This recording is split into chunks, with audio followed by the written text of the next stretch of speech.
timing is everything. And for DJI, the timing for the Mavic Pro, the stars seem to align perfectly. A couple of weeks after GoPro's big unveil, the company had a folding drone of its own that was smaller and more feature-packed than the Karma. And, in spite of being late to the announcement part, DJI announced that it would be first to market with its device, a decided bonus of both controlling its own factories and having several generations of drone production under its belt. But in the world of hardware production, stuff happens. The company failed to hit its aggressive October 15th release date, and eager pre-orders began to complain.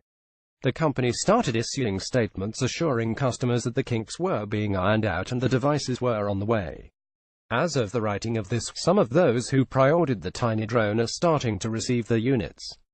Of course, the whole situation is garnering attention once again as the Chinese drone maker readies what looks to be yet another major hardware launch at an event in Los Angeles.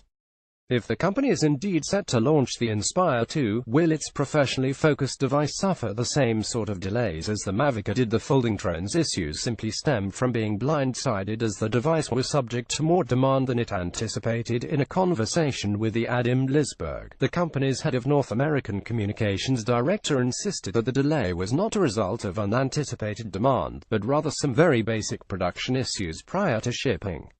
There were some bumps along the way toward ramping up, he explained.